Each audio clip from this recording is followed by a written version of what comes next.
நண்பர்களே, இன்று ஜூன் மாதம் 5ஆம் தேதி பல முக்கியமான தகவல்களை லண்டன் தமிழ் டிவியிலே நாம் உங்களுக்கு தருகின்றோம். சப்ஸ்கிரைப் செய்யாத அன்பர்கள் சப்ஸ்கிரைப் செய்யுங்கோ, லைக் பட்டன் அழுத்துங்கோ, ஹை பட்டன் அழுத்துங்கோ. உடனடியாக உங்களுக்கு செய்திகள் வந்து சேரும்.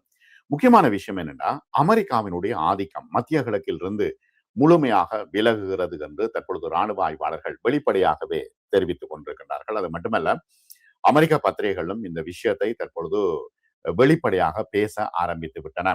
அமெரிக்காவினுடைய ஆதிக்கம் எவ்வாறு மிகப்பெரிய ஒரு பயங்கரமான நிலைமையை அமெரிக்கா உருவாக்கி வைத்திருந்ததோ, இஸ்ரேலினுடைய ஆதிக்கம் எவ்வளவு உருவாக்கப்பட்டிருந்ததோ, இந்த ரெண்டு ஆதிக்கங்களும் நிறைவுக்கு வருகின்ற ஒரு நிலைமையை ஈரான் ஏற்படுத்தி இருக்கிறது என்பது தொடர்பாக அமெரிக்க ராணுவ ஆய்வாளர்கள் தொடர்ச்சியாக தற்பொழுது எழுதி கொண்டிருக்கிறார்கள் என்று முக்கியமான ஒரு விஷயத்தை நாம் பார்க்க இருக்கின்றோம்.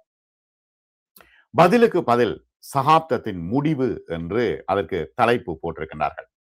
அமெரிக்க தாக்குதல்களுக்கு ஈரானின் ஒரு பரந்த பதிலடி இந்த தடுப்பு சமன்பாட்டை மாற்றியமைக்கிறது. அமெரிக்காதான் பெரிய அண்ணன் என்கின்ற இந்த சமன்பாட்டை மாற்றியமைக்கிறது. மிக நீண்ட காலமாக பாரசீக வளைகுடாவில் அமெரிக்கா ஒரு நிழல் போரை கொடூரமான முறையில் செயல்முறைப்படுத்தி வழிநடத்தி வந்தது. அமெரிக்காவினுடைய ஆத்திரமூட்டும் செயல் ஈரானின் நிதானமான பதிலடி ஒரு கட்டுப்படுத்தப்பட்ட பதட்ட அதிகரிப்பை மத்திய கிழக்கில் ஏற்படுத்தி இருக்கிறது. யார் பெரியவர் என்று இந்த சகாப்தம், அமெரிக்காவினுடைய சகாப்தம் முடிவுக்கு வந்துவிட்டது என்றே அமெரிக்க ராணுவ ஆய்வாளர்கள், யூகே ராணுவ ஆய்வாளர்கள் தொடர்ச்சியாக எழுதி கொண்டிருக்கின்றார்கள். மேலும் ஹோர்முஸ் நீர்வழியில் புதன்கிழமை நடந்த நிகழ்வுகள் இந்த விஷயத்தை சந்தேகத்துக்கு இடமின்றி தெளிவாக உணர்த்தின என்று ஆய்வாளர்கள் சொல்கின்றார்கள். புதன்கிழமை அதிகாலை என்ன நடந்தது? அமெரிக்க கடற்படை ஹோர்முஸ் நீரிணையில் ஒரு ஈரானிய எண்ணெய் கப்பலை குறிவைத்து தாக்கியது. கெஷிம் தீவில் உள்ள ஒரு தகவல் தொடர்பு கோபுரத்தை தாக்கியது. இதற்கு பிறகு ஈரானிய ஆயுதப்படைகளின் பதிலடி அனைத்து எதிர்பார்ப்புகளையும் மீறியதாக இருந்தது.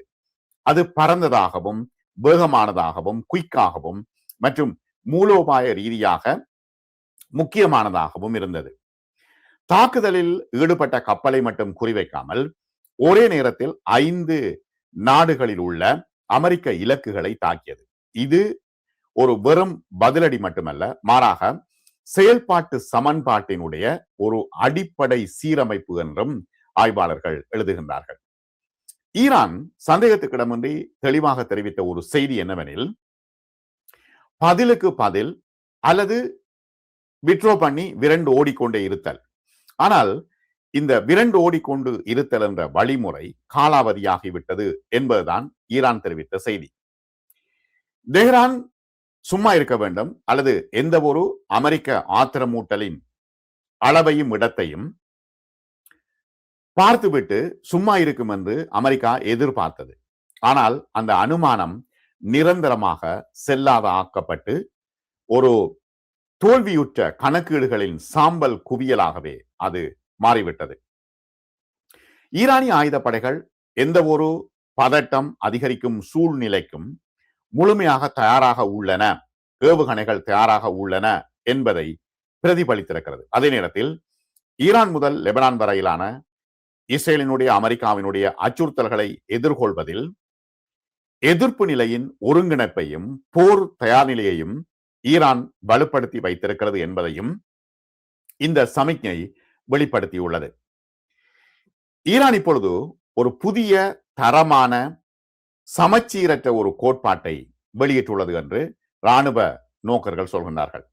இதன் கீழ் அதன் பதிலடியின் அளவு, வகை மற்றும் இலக்கு ஆகியவை அமெரிக்காவினுடைய அசல் நடவடிக்கைக்கு மாற்றாக இருக்கிறது. இந்த மாற்றம் ஒரு தந்திரோபாய நடவடிக்கை மட்டுமல்ல, ஒரு மூலோபாய நடவடிக்கையும் ஆகும். அதை பூகம்பம் என்று ராணுவ நோக்கர்கள் விமர்சிக்கிறார்கள். புதன்கிழமை அன்று நிரூபிக்கப்பட்டபடி அமெரிக்க ஆக்கிரமிப்புக்கு பதில் அளிக்கின்ற ஒரு முக்கியமான விஷயத்தின் மூலம் ஈரான் அமெரிக்க போர் இயந்திரத்தின் பதட்டத்தை அதிகரித்திருக்கிறது. அமெரிக்காவினுடைய கணக்கீடுகளை முற்றிலுமாக சீர்குலைத்திருக்கிறது. ஒரு சிறிய தாக்குதலையோ அல்லது பதிலடியையோ வாஷிங்டன் இனிமேல் தந்தால் மீண்டும் ஈரான் அமெரிக்காவினுடைய எந்த ஒரு ஆக்கிரமிப்பு செயலுக்கும் அதன் வீச்சு எல்லைகளற்ற ஒரு பதிலடியாக இருக்கும், எல்லா நாடுகளையும், மத்திய கிழக்கில் உள்ள எல்லா நாடுகளையும் தாக்கும் என்கின்ற ஒரு நிலைமைக்கு வந்துவிட்டது. இது ஒரு முக்கிய உத்திசார் கொள்கையின் செயல் வடிவம் என்று ஆய்வாளர்கள் சொல்கின்றார்கள். அதாவது அமெரிக்காவின் மேசையிலிருந்து இராணுவ ஆக்கிரமிப்புக்கான வாய்ப்பை முழுமையாக அகற்றுவது, மத்திய கிழக்கில் அமெரிக்க இராணுவம் தங்க முடியாமல் ஆக்குவது, பெரும் மற்றும் கணிக்க முடியாத சக்தியோடு பதிலடி கொடுப்பது. ஆகவே இப்ப ஈரான் வலிந்து எங்கேயுமே தாக்குதல் நடத்தவில்லை.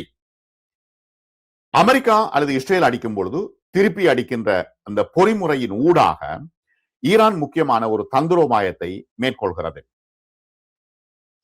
ஒரு சிறிய ஆத்திரமூட்டல் கூட ஒரே நேரத்தில் பல மத்திய கிழக்கு நாடுகளின் அமெரிக்க தளங்களை தாக்குவதற்கு வழிவகுக்கும் என்பதை அமெரிக்கா தற்பொழுது புரிந்து கொண்டிருக்கிறது. அமெரிக்காவினுடைய ஆயுத செலவு, இராணுவ செலவு, அதனுடைய பயன்பாடு முற்றிலும் செயலிழந்து விடுகிறது என்று இராணுவ நோக்கர்கள் வெளிப்படையாக சொல்கின்றார்கள். ஒரு காலத்திலே போரின் விளிம்பை வரையறுத்த வரம்புகளை தாண்டுவதற்கு ஈரான் அஞ்சப் போவதில்லை என்பதை முழுமையாக நிரூபித்திருக்கிறது. சமமற்ற போர்களில் வெற்றி பெற்றதன் மூலம் ஈரான் ஒரு கடுமையான அசைக்க முடியாத நம்பிக்கையை தற்பொழுது வெளிப்படுத்தி இருக்கிறது. ஈரான் மீது போர் திணிக்கப்பட்டால் அது தனது முழு பலத்தையும் கொண்டு போராடும். ஆனால் அதைவிட முக்கியமாக தீர்க்கமாக தடுத்து மறுபுறம் மேலும் வலிமையாக வெளிவர முடியும் என்பதை இந்த போர்க்கால நிலவரங்கள் காட்டுகின்றன என்று இராணுவ ஆய்வாளர்கள் சொல்கிறார்கள். எந்த ஒரு அமெரிக்காவினுடைய சாகச நடவடிக்கைக்குமான ஆழமான தாக்கங்கள் இருக்கும் என்பதை இந்த புதன்கிழமை நடைபெற்ற தாக்குதல் முக்கியமாக வெளிப்படுத்தியது. அமெரிக்கா தாக்கிவிட்டு போய்விட முடியாது, மீண்டும் வலிந்து தாக்கக்கூடிய அளவுக்கு ஈரான் தாக்கும். எதிர்காலத்தில் அமெரிக்கா செய்கின்ற எந்த ஒரு தவறான தாக்குதல்களுக்கும் அல்லது கணிப்புக்குமான தாக்கங்கள் மிக அதிகமாக இருக்கும். பல மாதங்களாக ஈரானுக்குள் இருந்து வந்த முரண்பட்ட சமிக்கைகள், எந்த விலை கொடுத்தாவது பேச்சுவார்த்தையும் சமரசமும் வர வேண்டும், நிவாரணம் பெறுவதற்கான ஒரே வழிகள் திறக்கப்பட வேண்டும் என்கின்ற விஷயத்தில் ஈரான் முழுமையாக இருந்தது. ஆனால் அமெரிக்கா மீண்டும் மீண்டும் அதனை மாறியது, இஸ்ரேலின் சொல்லை கேட்டு. இறுதியிலே அமெரிக்கா யோசித்த என்னன்னா, தெஹ்ரானை சரணடைய செய்து ஒப்பந்தத்திலே அமெரிக்க நிபந்தனைகளை ஏற்க வைக்கும் ஒரு அபாயகரமான விஷயத்தை வாஷிங்டன் முன்வைத்தது. ஆனால் புதன்கிழமை நிகழ்வுகள் இந்த எல்லாவற்றையும் திறம்பட முடித்து விட்டன. தீர்க்கமான மற்றும் விரைவான எதிர்ப்பு என்பது அமெரிக்கா எதிர்பார்க்கவில்லை. நாங்கள் அடித்தாலும் ஈரான் உடனடியாக அடிக்காது, ஏனெனில் போர் நிறுத்தம் என்ற ஒரு போர்வை இருக்கிறது என்று அமெரிக்கா யோசித்தது. ஆனால் சட்டபூர்வமான தேர்வு எது என்பதை ஈரான் நிரூபித்துள்ளது என்று இராணுவ ஆய்வாளர்கள் சொல்கின்றார்கள். தேர்வு என்பது சமரசத்துக்கும் போருக்கும் இடையில் அல்ல, மாறாக தடுப்புக்கும் பேரழிவு தருகின்ற தவறான கணிப்புக்கும் இடையில் இருக்கிறது. இது ஒரு முக்கியமான ஒரு விஷயம். அழுத்தத்துக்கு பணியும் ஒரு நாடாக செயல்பட மறுப்பதன் மூலம் தனது நடவடிக்கைகள் கொடுக்கும் விலைக்கு ஈரான் மீண்டும் விலை கொடுக்கும் என்பதை இது காட்டியிருக்கிறது. அமெரிக்க இராணுவ தொழில்துறை கூட்டமைப்பை ஈரான் பல இடங்களில் நிர்மூலம் செய்திருக்கிறது. ஒருவேளை மிக முக்கியமாக ஈரான் தனது பதிலடி நடவடிக்கைகளில் இப்பொழுது புவியியல் பரப்பை விரிவுபடுத்தி இருப்பதுதான் பேராபத்து. ஒரு கப்பல், அதனுடைய இயந்திரம், ஒரு தகவல் தொடர்பு கோபுரம் மீதான தாக்குதலுக்கு பதிலடியாக தெஹ்ரான் தனது தாக்குதல்களை கடல்சார் இலக்குகளுக்குள் மட்டுப்படுத்திக் கொள்ளவில்லை. அது அமெரிக்காவுடன் கூட்டணி வைத்துள்ள 5 அரபு நாடுகளில் உள்ள அமெரிக்க தரைவழி தளங்கள் மீது ஒரே நேரத்தில் துல்லியமாக எந்தவித கவலையுமின்றி தாக்குதல் நடத்தியது. இந்த செய்தி மிக முக்கியமான தெளிவான செய்தி. அமெரிக்க படைகளுடன் கூட்டணி வைத்துள்ள அரபு நாடுகளின் நிலப்பரப்பில் இனி எந்த இடமும் பாதுகாப்பானது அல்ல என்பதை தெளிவாக சொல்லியிருக்கிறது. வாஷிங்டன் தனது சொந்த இந்த போர் உத்தியை மாற்ற வேண்டிய ஒரு சூழலுக்கு இருக்கிறது. எப்படியாவது பேச்சுவார்த்தைக்கு போக வேண்டும். இப்ப போர்க்களத்திலே கப்பலுக்கு கப்பலா, கப்பலை தாக்கினா கப்பலை தாக்குவதா என்று இல்லாமல் இப்பொழுது இடங்களை தாக்க தொடங்கி இருக்கிறது ஈரான். பிராந்தியத்தில் எங்கு வேண்டுமானாலும் எப்பொழுது வேண்டுமானாலும் முன்னறிவிப்பின்றி நிகழக்கூடிய தாக்குதல் இடங்கள் அனைத்தும் முறையான துல்லியமான இலக்குகளாக இருக்கின்றன. மேலும் இந்த பட்டியல் விரிவுபடுத்தப்படக்கூடியது என்று ஆய்வாளர்கள் அஞ்சுகிறார்கள்.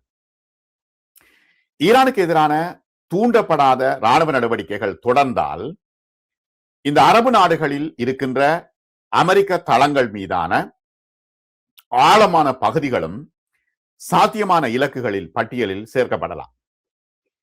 ஏற்கனவே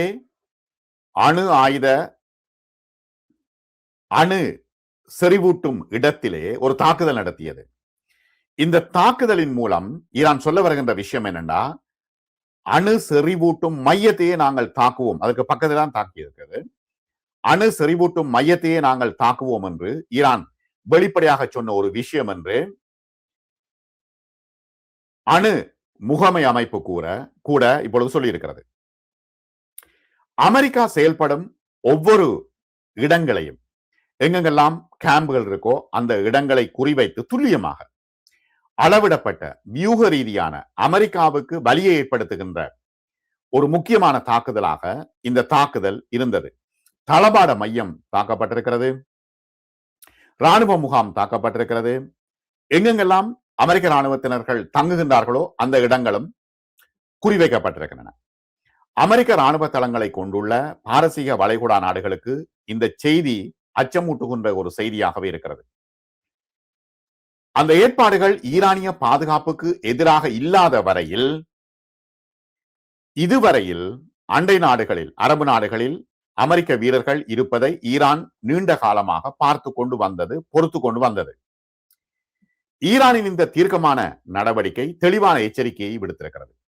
அதாவது உங்கள் மண்ணில், அதாவது அரபு மண்ணிலே அமெரிக்காவுக்கு நீங்கள் இடம் கொடுத்தால் ஒரு பெரும் அச்சுறுத்தலாக இருக்கும்.